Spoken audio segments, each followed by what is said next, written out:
Assalamualaikum warahmatullahi wabarakatuh. Selamat pagi mahasiswa yang budiman. Kelas mata kuliah fisiologi tumbuhan, kelas Pak Jalil. Mudah-mudahan semuanya dalam kondisi yang sehat. Pada kesempatan kali ini Pak Jalil akan menyampaikan materi berkaitan dengan respirasi pada tumbuhan. Peta konsep metabolisme dalam tubuh tumbuhan itu terbagi menjadi dua. Yang pertama, reaksi pembongkar metabolisme. Yang kedua adalah reaksi penyusunan atau anabolisme. Nah, reaksi katabolisme ini contohnya adalah reaksi respirasi. Kemudian metabolisme untuk anabolisme ini contohnya adalah fotosintesis. Artinya karena di sini katabolisme dan anabolisme ini adalah reaksi yang berkebalikan, dengan demikian respirasi dan fotosintesis ini juga suatu reaksi yang kebalikan. Nah, respirasi itu ada dua, ada respirasi aerob, itu dia membutuhkan yang namanya oksigen. Kemudian yang anaerob, dia tidak membutuhkan oksigen. Nah, reaksi aerob ini memiliki 4 tahapan. Yang pertama itu adalah glikolisis.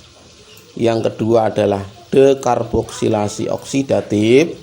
Yang ketiga adalah siklus Krebs, atau nama lainnya adalah siklus asam sitrat, atau nama lainnya juga adalah siklus asam trikarboksilat.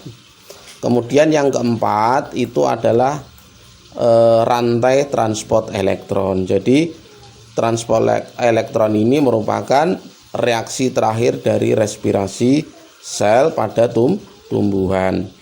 Kemudian respirasi anaerob itu terbagi menjadi 3. Ada fermentasi asam laktat, ada fermentasi alkohol, ada fermentasi asam cuka.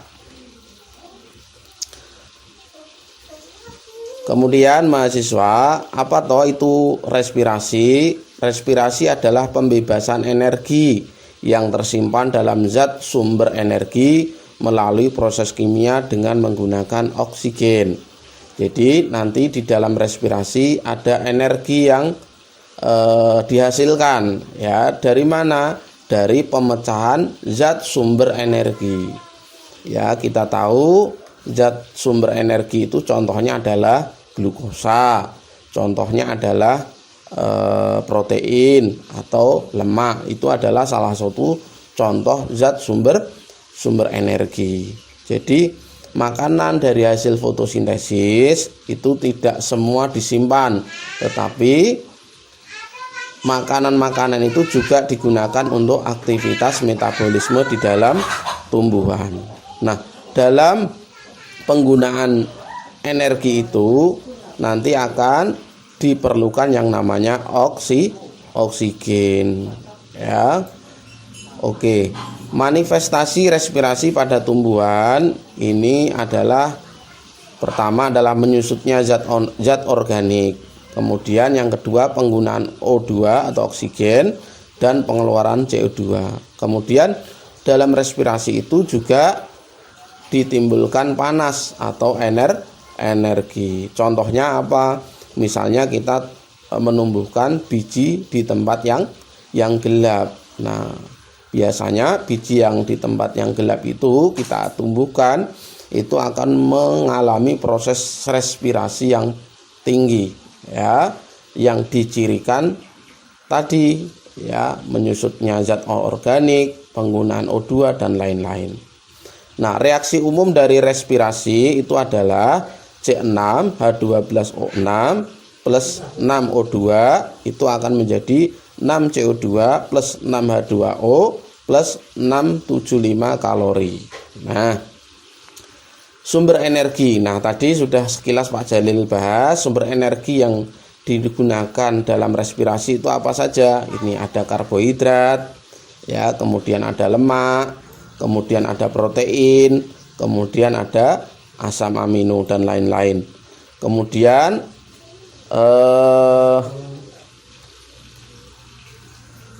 yang berikutnya adalah respiratory quotient atau RQ. Apa toh RQ ini? Jika karbohidrat atau substrat yang teroksidasi sempurna, maka jumlah oksigen yang digunakan itu sama persis dengan jumlah CO2 yang dihasilkan. Nah, kita bisa balik ke sini lagi. Dari reaksi ini kita menggunakan 6, koefisiennya adalah 6 oksigen. Sementara ini dihasilkan CO2 6 juga. Nah, ini artinya RQ-nya itu adalah 6 dibagi 6 atau perbandingan 6 dibagi 6. Artinya RQ dari respirasi dengan bahan glukosa ini memperoleh RQ bernilai 1 ya. Nah, perbandingan CO2 dengan O2 inilah disebut koefisien respirasi ya. Biji tanaman serealia umumnya memiliki RQ 1,0 ya. Serealia itu contohnya gandum ya, jagung ya, padi itu adalah serealia. Karena mereka mengandung pati atau amilum ya. Sedangkan pada lemak nilai RQ-nya lebih rendah berdasarkan persamaan berikut. Nah, di sini koefisien CO2-nya adalah 18. Kemudian koefisiennya O2 adalah 25,5. Sehingga nisbahnya berapa? Nisbahnya adalah 18 dibagi 25 dibagi 25,5 sehingga diperoleh sekitar 0,7 ya.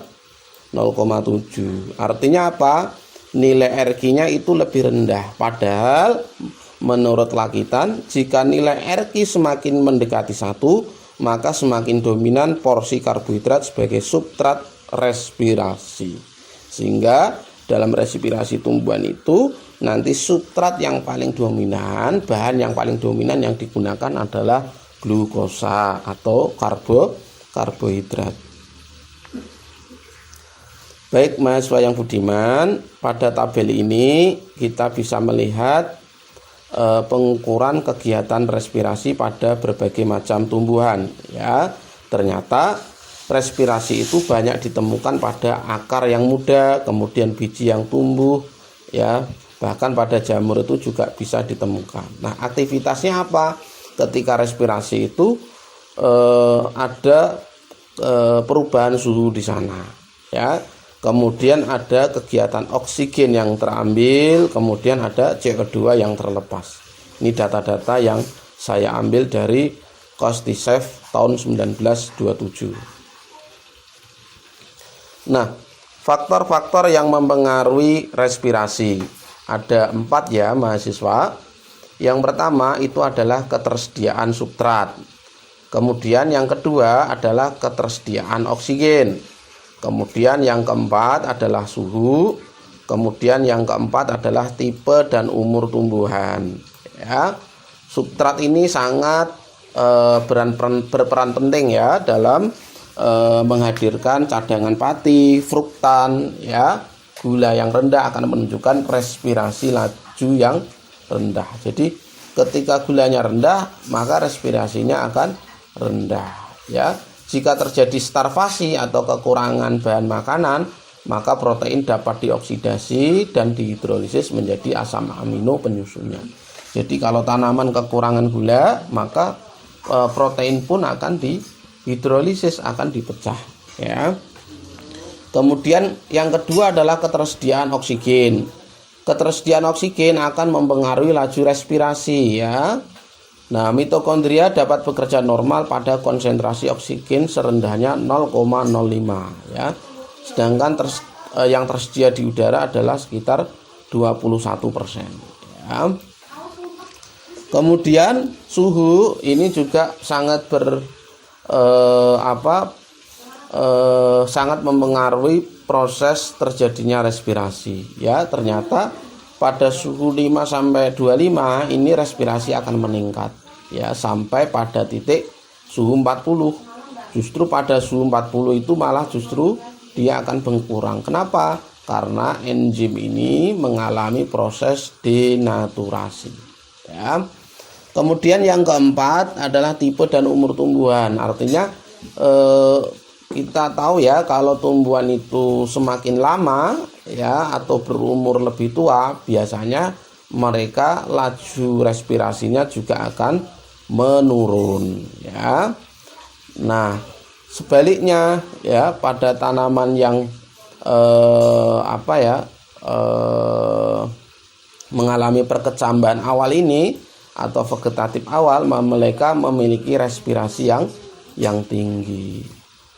Begitu ya mahasiswa yang budiman. Nah, kita akan membicarakan terkait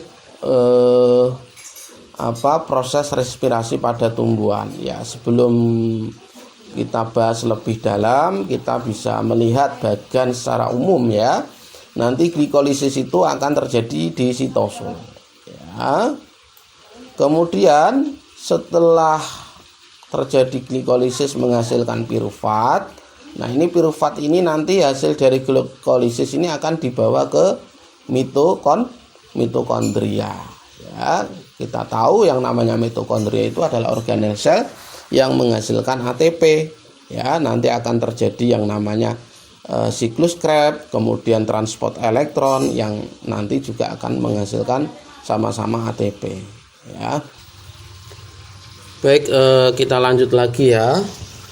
Nah, di slide ini terkait penyederhanaan reaksi glikolisis dan siklus Krebs ya.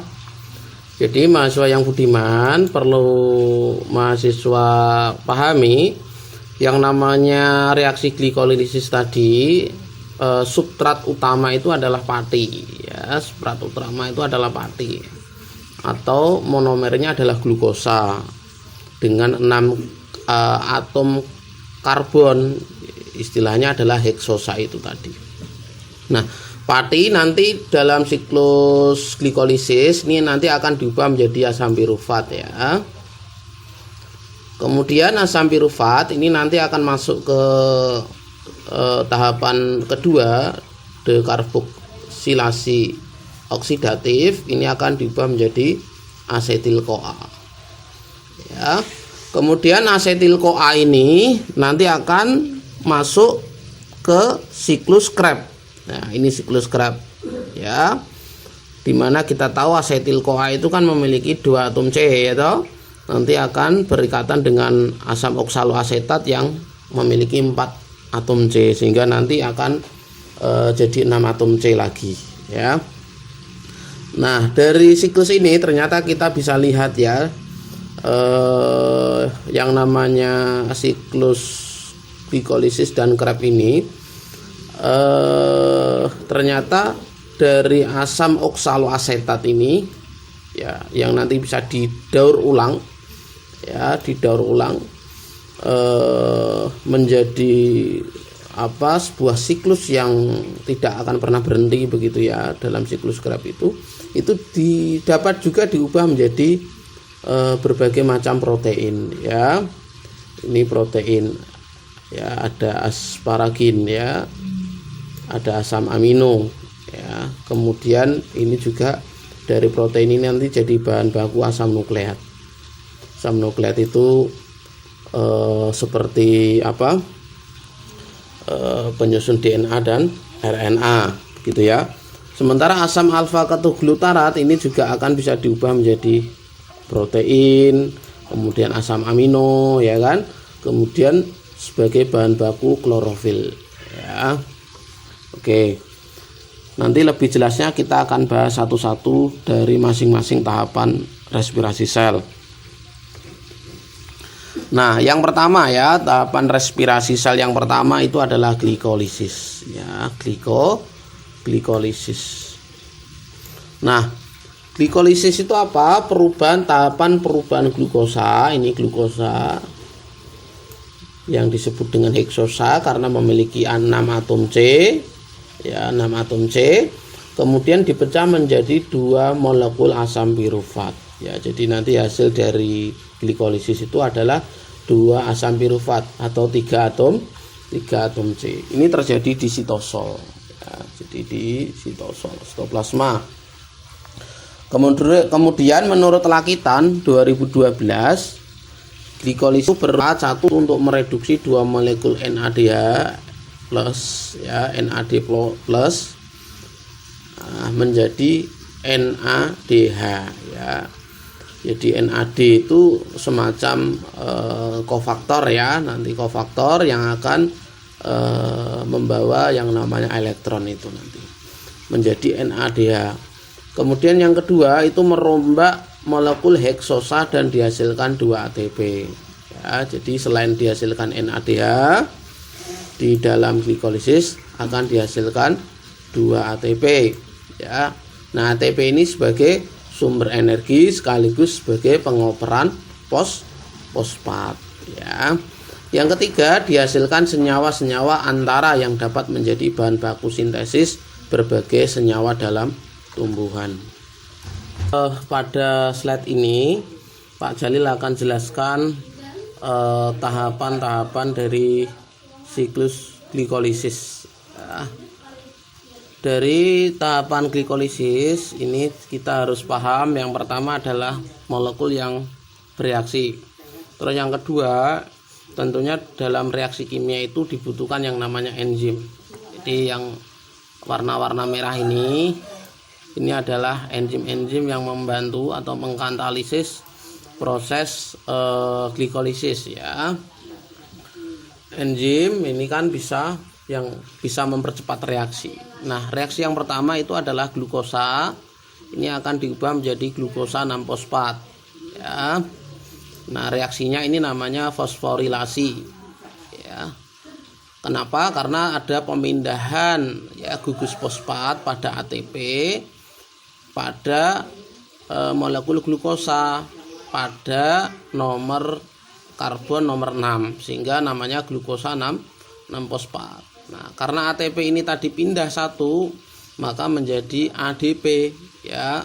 ADP ini apa? Adenosin difosfat. Ya, jadi reaksi pertama terjadi fosforilasi, ya. Kemudian reaksi yang kedua terjadi isomerisasi, yaitu glukosa 6-fosfat kemudian diubah menjadi fruktosa 6-fosfat. Ya, ini dibantu oleh enzim fosfoheksosa isomerase. Kemudian fruktosa 6-fosfat, ya, ini akan diubah menjadi fruktosa 1,6 bifosfat. Ya. Jadi fruktosa 6-fosfat akan diubah menjadi fruktosa 1,6 bifosfat. Jadi ATP, ya, ini terjadi fosforilasi yang kedua, ya, fosforilasi yang kedua. Jadi ATP ini memindahkan gugus fosfatnya pada nomor 1, ya, sehingga menjadi fruktosa 1,6 bifosfat. Nah, karena sudah ada 2 fosfat pada kedua ujungnya, ujung nomor 1 C1 dan C6, ini nanti akan dipecah menjadi 2 karbonnya ini, ya. 6 bagi 2 itu 3, ya, sehingga nanti dalam satu glukosa itu akan dipecah menjadi 2, ya, 3 atom karbon ini, ya. Fosfogliseraldehyde. Nah, masing-masing fosfogliseraldehyde akan menghasilkan yang namanya asam pirufat, ya, sehingga yang namanya glikolisis ini menghasilkan 2 asam pirufat. Kenapa menjadi 2? Karena tadi, ya, fruktosa 1,6 bifosfat itu mengalami yang namanya lisis, ya, lisis, ya, lisis. Jadi lisis pecah jadi 2, ya, menjadi fosfogliseraldehyde. Nah, masing-masing fosfogliseraldehyde itu nanti akan menjadi asam pirufat, ya, gitu. Kemudian reaksi yang kedua respirasi sel itu adalah dekarboksilasi oksidatif, yaitu pengubahan asam pirufat 3 atom C ya 3C ya menjadi asetil-CoA. Asetil-CoA itu 2C ya. Nah, berapa molekul pirufat yang digunakan? Ya, karena tadi satu glukosa menghasilkan dipecah menjadi 2 PgAl tadi, maka masing-masing bahan untuk dekarboksilasi oksidatif itu adalah ya 2 asam pirufat. Reaksi ini disebut juga dengan dekarboksilasi oksidatif karena terjadi oksidasi dan kehilangan gugus karboksil menjadi CO2. Kemudian dibutuhkan 3 kompleks enzim ya, ada asam pirufat dekarboksilase dan seterusnya. Kemudian kofaktor enzim. Kofaktor itu apa toh? Kofaktor itu adalah zat tambahan yang membantu mengkatalisis reaksi kimia ya, membantu enzim dalam mengkatalisis reaksi kimia. Biasanya kalau kofaktornya zat organik itu disebut koenzim ya. Kofaktor ini ada koenzim A, ada NAD, asam lipoat, ada Mg2 positif dan seterusnya. Kemudian dekarboksilasi oksidatif ya, dari asam pirufat 3C ini menghasilkan asetil-CoA, kemudian menghasilkan NADH dan menghasilkan CO2. Nah, di sini reaksi kimia secara keseluruhan adalah pirufat ditambah NAD positif ditambah koenzim A akan menjadi asetil-CoA plus NADH plus CO2. Begitu ya mahasiswa. Baik, ini sekilas ya reaksi dekarboksilasi oksidatif ya. Jadi asam pirufat yang ada di sitosol hasil glikolisis ini nanti akan mengalami yang namanya penghilangan gugus karboksil ya. Ini gugus karboksilnya ini ya. Nah, nanti hilang ya, C1-nya nanti hilang kemana? Akan menjadi yang namanya CO2. Ini kuningnya 1. Lah yang 2 mana? Yang 2 ini nanti akan ditangkap, akan menjadi yang namanya asetil-CoA setelah dia berikatan dengan koenzim A. Ya, jadi koenzim A mengikat 2 atom C, sementara yang 1C-nya ini akan menjadi CO2. Nah, asetil-CoA inilah yang nanti akan masuk siklus Krebs ya. Nah, terus berikutnya ya, ini adalah reaksi yang ketiga ya, ketiga itu siklus Krebs. Nah, siklus Krebs ini disebut juga siklus asam sitrat ya, karena memang banyak asam sitrat ya.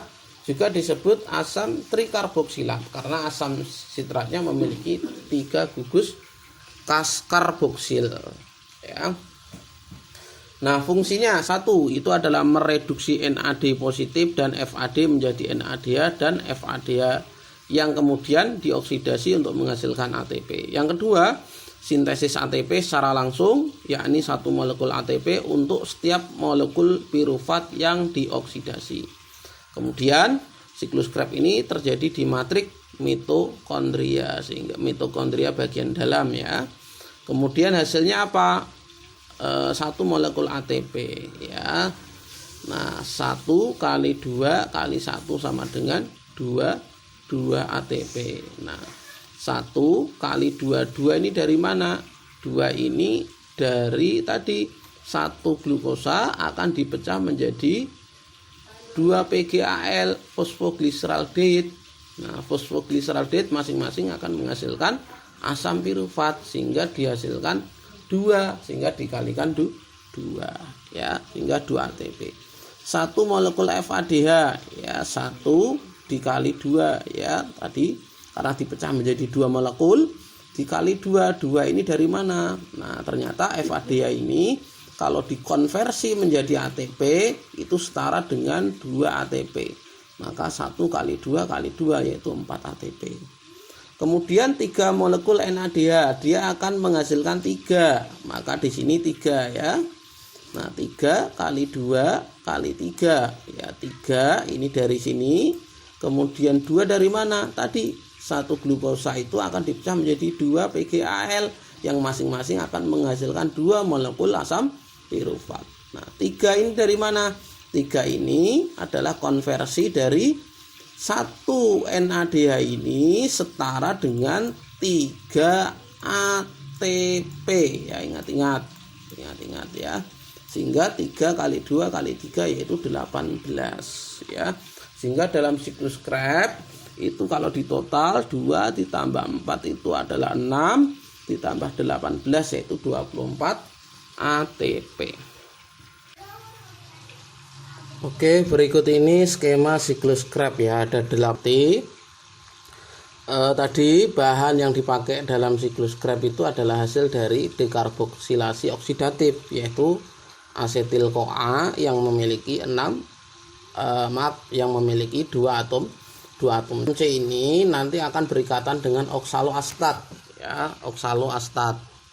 Jadi ini nanti asetil CoA akan berikatan dengan oksaloasetat ya,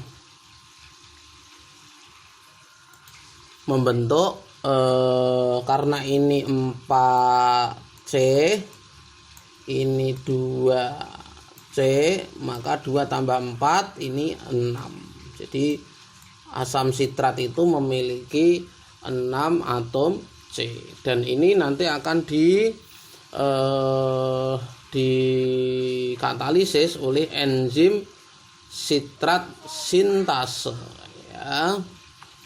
Nah, kemudian reaksi yang kedua ini terjadi isomerisasi ya, sitrat menjadi isositrat ya. Ini dikatalisis oleh akotinase ya.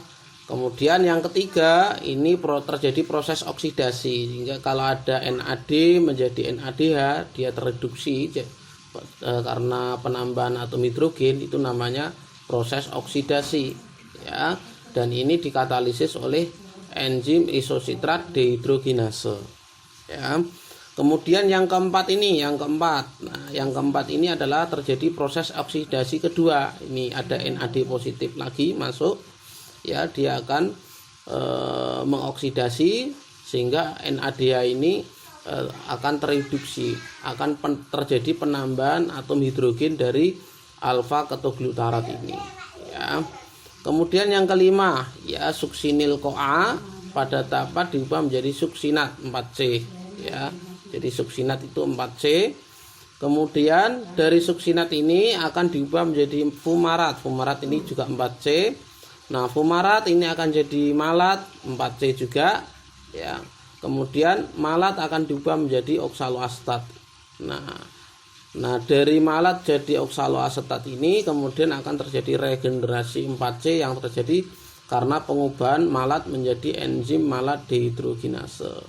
Oksaloasetat bekerja dengan cara menangkap asetil CoA yang akan menyebabkan siklus ini dapat terus terjadi ya. Ini adalah siklus Krebs. Kemudian siklus yang terakhir atau siklus yang keempat, tahapan yang keempat, maksudnya adalah tahapan yang keempat, yaitu adalah transport elektron ya. Ini merupakan tahap akhir pada respirasi sel, kemudian berlangsung di membran mitokondria.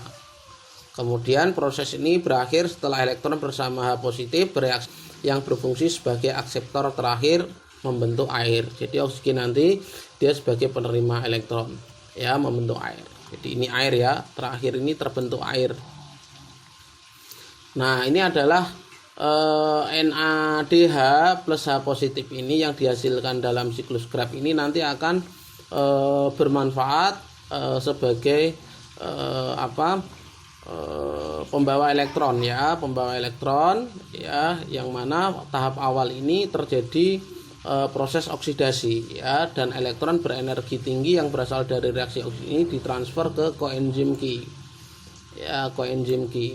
Jadi CoQ ini ya, CoQ ini adalah koenzim Q ya. Nah, CoQ ini atau koenzim Q ini senyawa yang berfungsi sebagai pembawa elektron dan rantai penghubung ke sitokrom. Jadi ini menghubungkan ke sitokromnisit ya.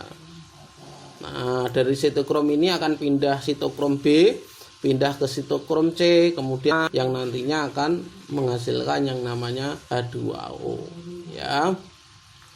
Begitu ya. Ini adalah proses transport elektron. Sedangkan sitokrom ini fungsinya adalah senyawa yang berfungsi sebagai pemindah elektron ya, memindahkan elektron ya.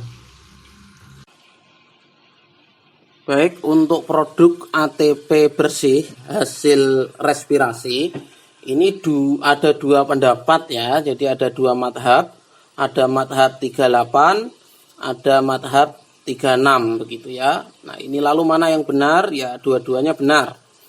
Ya, kenapa bisa berbeda? Ini karena berkaitan dengan pemindahan asam pirufat ke mitokondria. Jadi mitokondria itu tidak bisa dilewati oleh pirufat. Maka karena tidak bisa dilewati, maka pirufat ini perlu bantuan ya, yaitu melalui dua jalur tadi, jalur malat dan jalur gliserol fosfat. Nah, di jalur malat aspartat ini dihasilkan 38 ATP. Kemudian di jalur gliserol fosfat ini dihasilkan dihasilkan 36 ATP. Nah, kenapa ini bisa berbeda? Ini perbedaannya terletak pada transport elektronnya ya. Yaitu terutama pada glikolisis. Kalau glikolisis ini dihasilkan 2 NADH, maka karena 1 NADH itu setara dengan 3 ATP, maka 2 kali 3 yaitu 6, ya kan? Nah, kemudian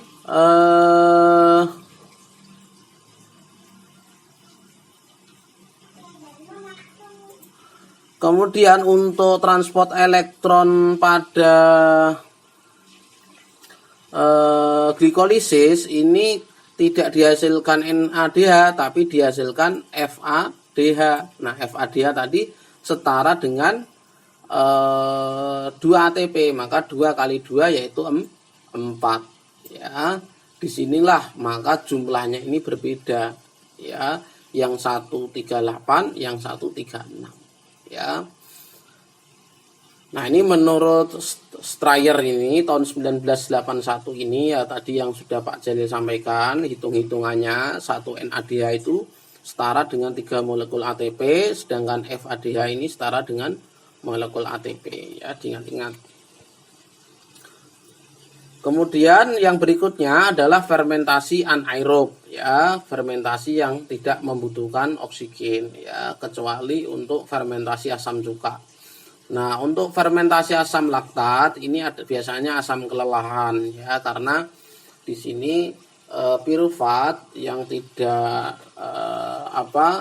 dioksidasi atau tidak ada ketersediaan yang oksigen yang cukup, ini juga bisa mengalami proses oksidasi menjadi asam laktat ya. Kemudian fermentasi alkohol ya, pembentukan alkohol itu dari amilum itu juga melalui proses fermentasi yang sifatnya anaerob karena tidak membutuhkan oksigen, dia menghasilkan yang namanya etanol ini, C2H5OH ini. Kemudian fermentasi asam cuka ini termasuk aerob ya, aerob, jadi dari glukosa ini nanti akan diubah menjadi asam cuka ini ya. Nah, ini daftar singkatan yang beberapa istilah tadi untuk membaca skema supaya mudah Pak Jalil berikan di sini ya. Intinya untuk membaca skema itu mahasiswa harus paham nama molekulnya itu apa, kemudian dikatalisis oleh enzim apa, begitu ya. Kemudian ketika ada pemindahan ATP ini namanya apa? Ya tadi namanya fosforilasi. Ya, kemudian kalau ada perubahan NAD menjadi NADH berarti terjadi oksidasi ya. Kemudian ketika ada air masuk itu namanya hidrasi, ya itu istilah-istilah itu harus paham sehingga nanti ketika membaca juga enak. Ini post test yang harus dikerjakan mahasiswa, silakan dikerjakan nanti dikumpulkan menjelang mid semester. Ini sumber belajar dari Pak Jalil yang bisa kalian cari ya. Tentunya dalam waktu yang sebentar ini Pak Jalil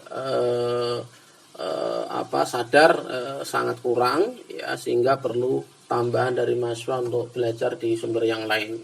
Saya kira itu. Terima kasih. Assalamualaikum warahmatullahi wabarakatuh.